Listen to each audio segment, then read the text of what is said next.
សួស្តីអ្នកនរគ្នាថ្ងៃនេះយើងនឹងរៀនពីរបៀបឆាតជាសំឡេងនៅក្នុង Facebook នៅលើកុំព្យូទ័រតាមរយៈកុំព្យូទ័រអញ្ចឹងមានបងប្អូនខ្លះគាត់ដឹងហើយបងប្អូនមួយចំនួនប្រហែលជាគាត់មិនដឹងទេព្រោះ browser មួយចំនួនគឺយើងមិនអាចធ្វើការឆាតជាសំឡេងបានទេ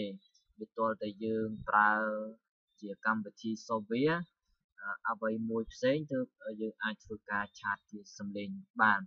នៅក្នុង Facebook តាមរយៈកុំព្យូទ័រនៅលើកុំព្យូទ័រណាអញ្ចឹងនៅពេលនេះគឺយើងនឹងរៀនពីរបៀបការផ្ញើសំឡេងឆាត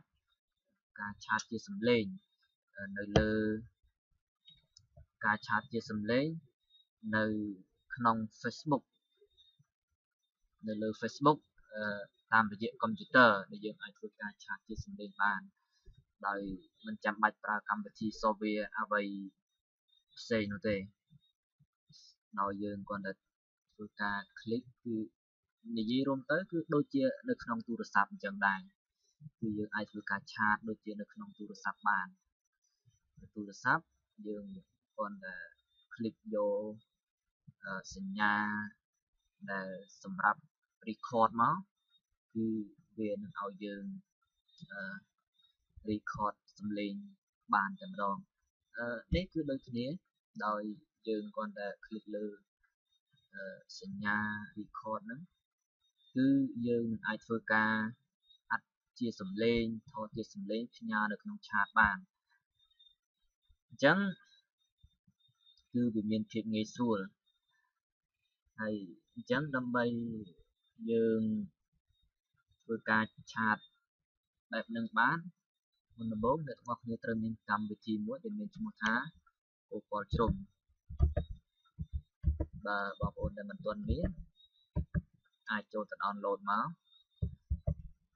ហើយធ្វើការដំឡើង software ហ្នឹងមកកម្មវិធីហ្នឹងទៅមកអ្នកនរគ្នាធ្វើការដំឡើងរួចហើយអ្នកនរគ្នាត្រូវចូលត្រូវបើកវាបើកកម្មវិធី Google Chrome មកនេះគឺជាកម្មវិធី software browser Google Chrome ទៅមកអ្នកនរគ្នាធ្វើការ log out ធ្វើការ log in នៅ account Facebook របស់អ្នកនរគ្នាចូលអញ្ចឹងណាអ្នកនរគ្នាធ្វើការ log in ចូលមកដល់ពេលដែលអ្នកនរគ្នាធ្វើការ log in ចូលហើយឥឡូវយើងរៀនពីរបៀបឆាតជាសំឡេងនៅលើ Facebook នៅលើកុំព្យូទ័រអញ្ចឹងឧទាហរណ៍ថាយើងចង់ឆាតជាសំឡេងទៅមិត្តភ័ក្តិណាម្នាក់អញ្ចឹងណាឧទាហរណ៍ថាមិត្តភ័ក្តិម្នាក់នេះអញ្ចឹងយើងចង់ឆាតទៅតែយើងឆាតតាមយើងមើលសញ្ញានៅលើនេះគឺវាអត់មានសញ្ញាណាមួយដែលឲ្យយើងឆាតជាសំឡេងកើតទេអញ្ចឹងណាគឺយើងមិនដឹងថាឆាតសំឡេងតាមណាទេវាមានតែកន្លែង sticker មានតែកន្លែងចូលទៅadd photo ឬក៏ add ឯកសារផ្សេង add file ហ្នឹងឬក៏រូបភាពមួយចំនួនប៉ុន្តែវាមិនមែនជាកន្លែងដែលត្រូវឆាតជាសំឡេងនោះទេវាអត់មានកន្លែងឆាតជាសំឡេងអញ្ចឹងដើម្បីឆាតជាសំឡេងបានគឺអ្នកនរគ្នាចុច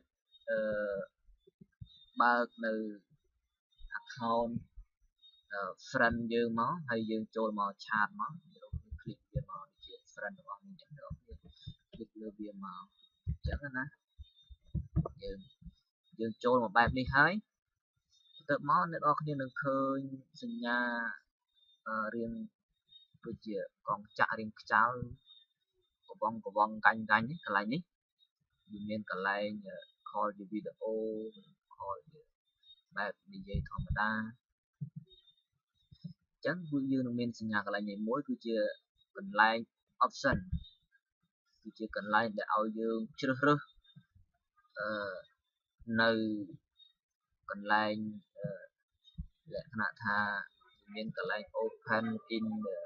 message manager ហ្នឹង messenger ហើយ add file ឬក៏ add friend ឆាតជាលក្ខណៈគ្រប់ឬក៏បិទឆាតអីចឹងឬក៏ change color កន្លែងពណ៌ឆាតកន្លែងនេះចឹងណាអញ្ចឹងអ្នកនរគ្នាคลิกកន្លែងហ្នឹងមកយើងចុចកន្លែងហ្នឹងមកទៅមកយកពាក្យថា open in messenger អញ្ចឹងណាคลิกកន្លែងហ្នឹងមកយើងយកពាក្យថា open in messenger នេះคลิกកន្លែងហ្នឹងមកទៅមកវានឹងរត់ចូលទៅកន្លែងមួយដែលជាកន្លែងឆាតដែរគ្រាន់តែវាមិនវាលក្ខណៈថាវាមិនមានទម្រង់ដូចនៅខាងក្រៅមិញទេគឺវាមកទម្រង់ផ្សេងមួយទៀតគឺយើងអាចឆាតបានដូចគ្នាឆាតជារូបភាពឬ sticker អីបានផ្សេងក៏ប៉ុន្តែនៅកន្លែងនេះគឺប្លែកកន្លែងមួយគឺយើងអាចធ្វើការឆាតជាសំឡេងបានដើម្បីឆាតជាសំឡេងបានអ្នកគ្នាមើលកន្លែងនេះគឺមានរូបជាច្រើនដែលយើងអាចត្រូវការឆាតយកមួយមកអញ្ចឹងគឺយើងនឹងឃើញរូបមួយរូបគេដាក់ថា send a voice clip បានន័យថានេះគឺជាសញ្ញាដែលយើងអាចនិយាយជាសំឡេងយើងអាចនិយាយឆាតជាសំឡេងបានគឺ record ជាសំឡេងឆាតអញ្ចឹងណាអញ្ចឹងអ្នកគ្នាដើម្បីផ្ញើជាសំឡេងបានអ្នកគ្នាចុចបើកកន្លែងហ្នឹងមកចុចបើកកន្លែងហ្នឹងមកគឺវានឹងចេញពាក្យថា record បែបនេះគឺដូចនៅលើទូរស័ព្ទដែរអញ្ចឹងយើងចុចពាក្យថា record ត្រង់សញ្ញាក្រហមនេះមក hello hello hello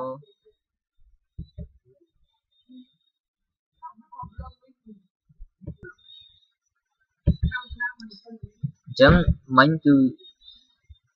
ឥឡូវនេះគឺជាសំឡេងដែលយើងបាន record ចុចស្ដាប់មើល hello hello អញ្ចឹងអ្នកនរគ្នាអាចធ្វើការ record បានចុច click ចឹងមកគឺវានឹងមានការធ្វើ record ឲ្យយើងអញ្ចឹងណានេះឃើញទេវាលោកនាទីឲ្យយើងអញ្ចឹងតែម្ដងអញ្ចឹងគឺមានតែប៉ុណ្្នឹងទេអញ្ចឹងគឺមេរៀនយើងមានតែប៉ុណ្្នឹងទេហើយអ្នកនរគ្នាអាចអនុវត្តសាកមើលបានហើយមុនដំបូងអ្នកនរគ្នាគ្រាន់តែមានកម្មវិធី Google Chrome មកហើយបន្ទាប់មកអ្នកនរគ្នាបើកកម្មវិធីនឹងមកហើយ login Facebook របស់អ្នកនរគ្នាចូលបន្ទាប់មកយើងជ្រើសរើសមិត្តភ័ក្តិណាមួយដែលយើងត្រូវការឆាតទៅរកហើយយើងធ្វើការ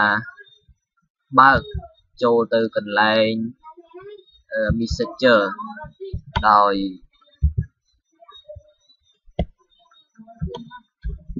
យើងគ្រាន់តែចុចពាក្យថា open in Messenger ត្រង់កន្លែងនេះមកនេះកន្លែងនេះគឺយើងចុចទៅនេះមកហើយយើងនឹងឃើញពាក្យថា open in Messenger ត្រង់នេះអញ្ចឹងគឺតែប៉ុណ្្នឹងទេហើយគឺយើងនឹងអាចធ្វើការ record ជាសំឡេងបានហើយផ្ញើទៅក្នុងgroup ឬក៏ friend របស់យើងអញ្ចឹងយើងមើលយើងដូចគ្នាអញ្ចឹងណា hello hello ហើយអញ្ចឹងមានតែប៉ុណ្្នឹងទេហើយសូមអរគុណដែលបានទស្សនាហើយសូមជួយចុច subscribe ផងដើម្បីទទួលបាននៅវីដេអូមេរៀនផ្សេងៗហើយបើមានចម្ងល់អ្វីផ្សេងសូមcomment នៅខាងក្រោមសូមអរគុណ